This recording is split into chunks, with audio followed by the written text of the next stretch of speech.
ಶಾಲೆ ಕಲ್ತವ್ರಷ್ಟೇ ಶಿಕ್ಷಣವಂತರ ಅಥವಾ ಶಾಲೆಗೆ ಹೋಗದವರು ಅನಕ್ಷರಸ್ಥರು ಅವರು ಶಿಕ್ಷಣವಂತರು ಅನ್ಲಿಕ್ಕಾಗೋದಿಲ್ಲೇನು? ಈಶ್ವರಚಂದ್ರ ವಿದ್ಯಾಸಾಗರ್ ಅಂಥೇಳಿ ಒಬ್ಬರು ಶಿಕ್ಷಣ ತಜ್ಞರಿದ್ದರು. ಈಶ್ವರಚಂದ್ರ ವಿದ್ಯಾಸಾಗರ್ ಅವರ ಹೆಸರು. ಅವರು ಸಮಾಜ ಸುಧಾರಕರು ಆಗಿದ್ದರು. ಅವರು ಪಶ್ಚಿಮ ಬಂಗಾಳದ ಕಲ್ಕತ್ತಾದ ರೈಲ್ವೆ ಸ್ಟೇಷನ್ ಇಳಿದು ತಮ್ಮ ಮನೆಗೆ ಹೋಗಬೇಕಾಗಿತ್ತು. ಹೋಗುವಾಗ ಹಿಂದಿನ ಕಾಲ ಈಗಿನ ಕಾರಿನ ವ್ಯವಸ್ಥೆಗಳಿರಲಿಲ್ಲ. ಅವಾಗ 3 ಗಾಲಿ ರಿಕ್ಷಾ ಇರ್ತಿದ್ದು, ಸೈಕಲ್ ತುಳ್ಯವು 3 ಗಾಲಿ ರಿಕ್ಷಾ. ಒಬ್ಬ ರಿಕ್ಷಾದವನು ಕರೆದು ತಮ್ಮ 2 ಬ್ಯಾಗ್ ಅದ್ರಾಗ ಇಟ್ಟು ತಾವು ರಿಕ್ಷಾದಾಗ ಕುಂತರು.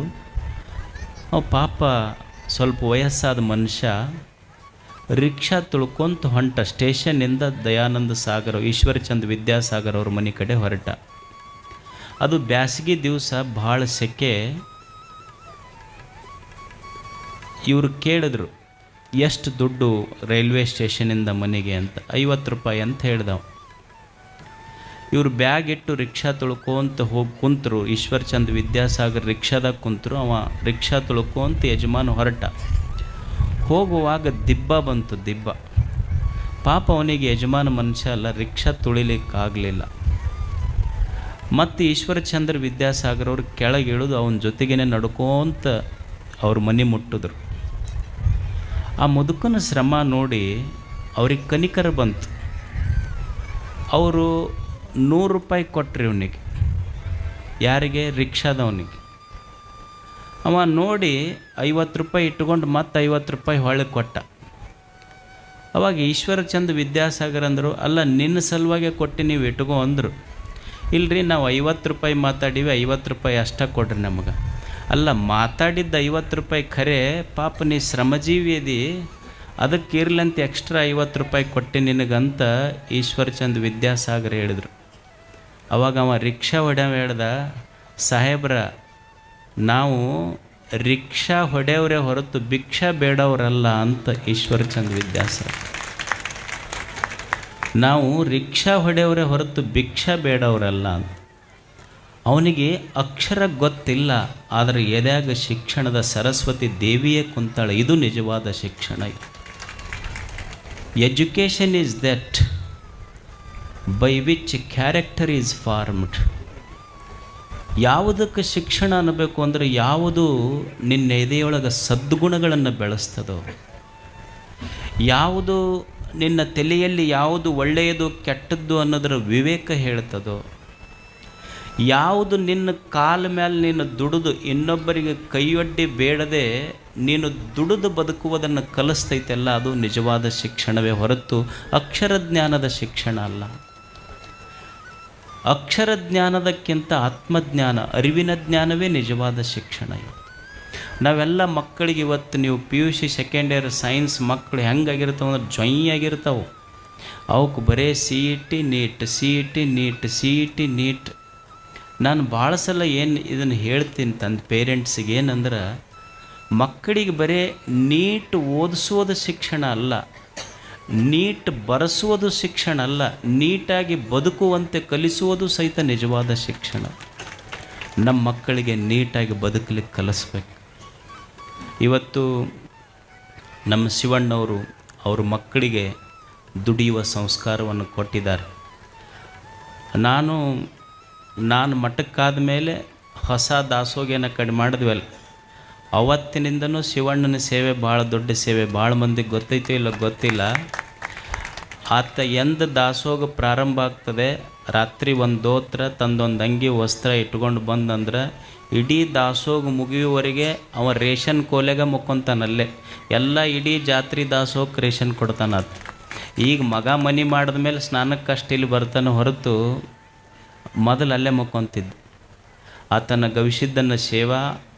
ಗವಿಸಿದ್ದ ಆತ ಮಾಡಿದ ಸೇವೆಗೆ ಅದರ ಪುಣ್ಯದ ಫಲ ಇವತ್ತು ಮಕ್ಕಳು ಇಷ್ಟೆಲ್ಲ ಅವ್ರ ಪುಣ್ಯದ ಫಲ ಮಕ್ಕಳಿಗೆ ಬಂದಿದೆ. ಇವತ್ತು ನೋಡಿ, ಏನೂ ಇರಲಾರ್ದೆ ಒಂದು ಸಣ್ಣ ಆಸ್ಪತ್ರೆ ತೆಗೋದು, ಇವತ್ತು ರೋಗಿಗಳಿಗೆ ಸೇವೆ ಮಾಡುವುದರ ಜೊತೆಗೆ ಇಷ್ಟೊಂದು ದೊಡ್ಡ ಒಂದು ಶಾಲೆ ಕಟ್ಟಿದ್ದಾರೆ.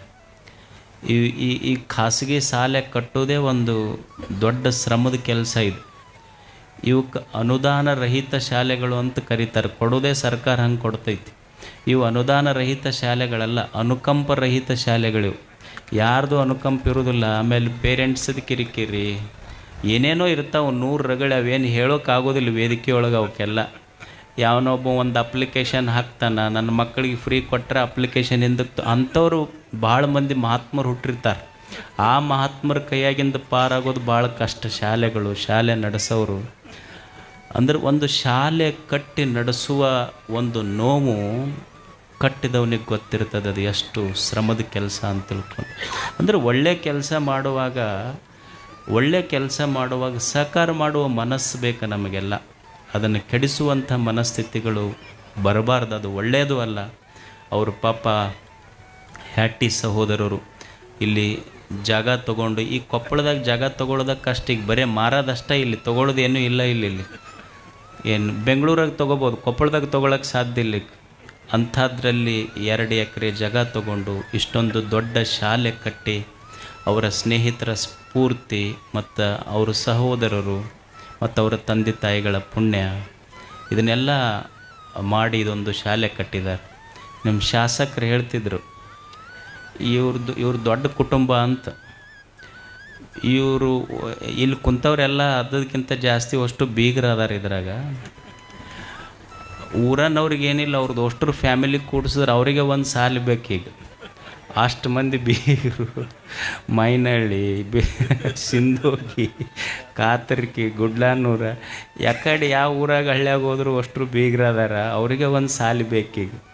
ಅಷ್ಟೆಲ್ಲ ದೊಡ್ಡ ನಮ್ಮ ಕೊಪ್ಪಳ ತಾಲೂಕಿನೊಳಗೆ ದೊಡ್ಡ ಕುಟುಂಬಗಳಲ್ಲಿ ಇದು ಒಂದು ದೊಡ್ಡ ಕುಟುಂಬ ಗುರುತಿಸುವಂಥದ್ದು. ಮತ್ತು ಸೇವೆ, ದಾಸೋಹ, ಗುರು ಹಿರಿಯರಲ್ಲಿ ಭಕ್ತಿ ಎಲ್ಲವೂ ಸಹಿತ ಆ ಮನೆತನ ಮತ್ತು ಆ ಮಕ್ಕಳಲ್ಲಿನೂ ಸಹಿತ ಆ ಸಂಸ್ಕಾರ ಬಂದಿದೆ.